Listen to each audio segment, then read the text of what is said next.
वसुदेवसुतं देवं कंसचाणूरमर्दनं देवकी परमानंदम कृष्णं वंदे जगद्गुरुम।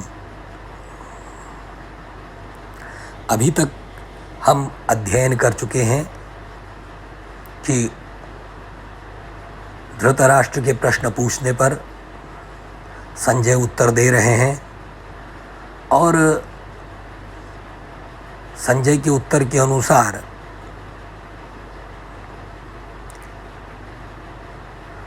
दुर्योधन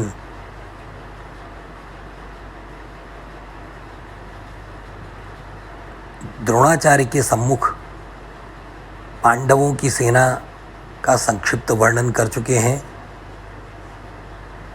अगले दो श्लोक जो प्रस्तुत किए जा रहे हैं उन श्लोकों में वे अपनी सेना की जानकारी प्रस्तुत कर रहे हैं।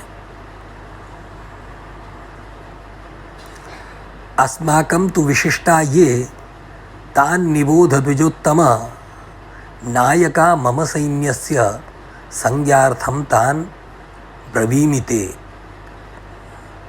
अर्थात अस्माकं तु विशिष्टा ये, अस्माकं यानी हमारे, ये विशिष्टा जो हमारे विशिष्ट हैं, तान यानी उनको, निबोध जानिए, हे द्विजोत्तम, हे द्रोणाचार्य।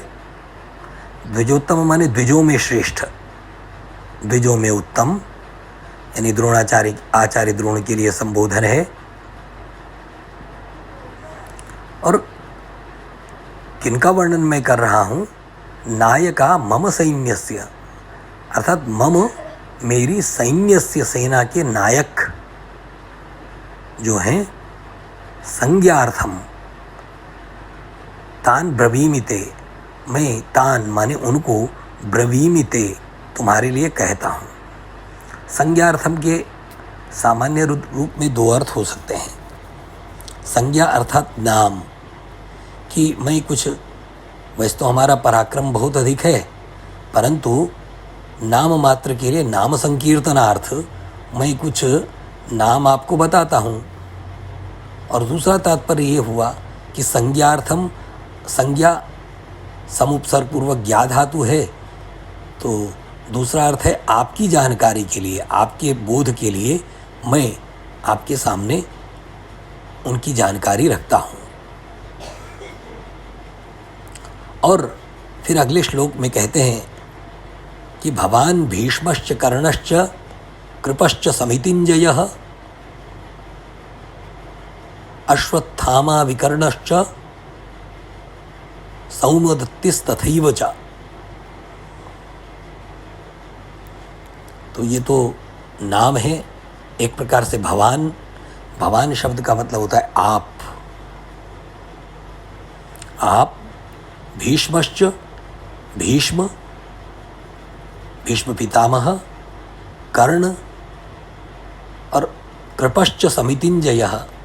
और जो तीसरे प्रमुख आचार्य हैं उनके लिए भी विशेषण रखते हैं कि कृपश्च समितिञ्जयः, समिति माने युद्ध, समिति को जीतने वाले यानी युद्ध को जीत सकने की क्षमता रखने वाले ऐसे कृपाचार्य।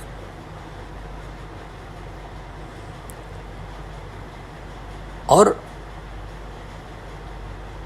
अश्वत्थामा स्वयं द्रोणाचार्य के पुत्र हैं।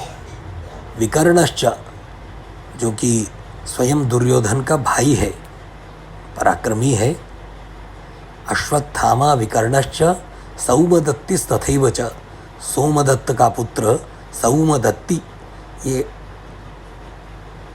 संस्कृत में अपत्यार्थक प्रत्यय माने संतान के अर्थ में प्रत्यय लगाते हैं।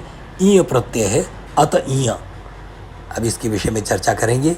सौमदत्ति ही माने सोमदत्त के पुत्र यानी भूरिश्रवा, तथैव च उसी प्रकार से सोमदत्त के पुत्र भूरिश्रवा जैसे पराक्रमी लोग भी हमारी सेना में हैं। यह जो वर्णन किया जा रहा है, ऐसा प्रतीत होता है कि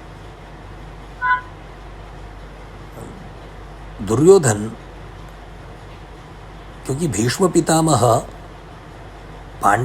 कौरव सेना के सेनापति हैं, तो उस दृष्टि से द्रोणाचार्य का पराक्रम भी विश्वविख्यात है। इसलिए द्रोणाचार्य के सामने इस प्रकार का विषय रखने से ऐसा प्रतीत होता है कि दुर्योधन उनको महत्व देना चाहते हैं, जिससे कि क्योंकि सेनापति के बाद दूसरा स्थान उनका है, तो वे भी अपने आप को कम महत्वपूर्ण न समझें, ऐसा जताने का प्रयत्न संभवतः इसमें हो सकता है। और इस प्रकार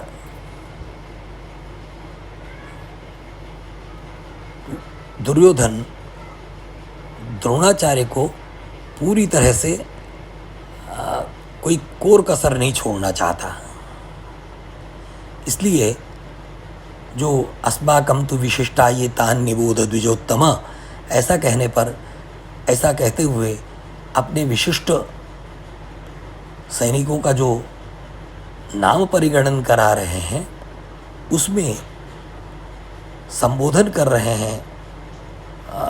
दुर्योधन संबोधित करता है आचार्य द्रोणों को द्विजोत्तम के रूप में, हे द्विजों में श्रेष्ठ।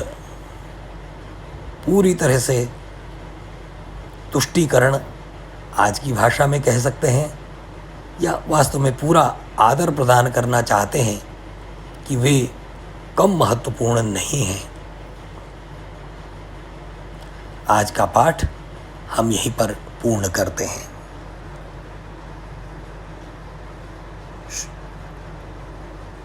कृष्णं वंदे जगद्गुरुम्।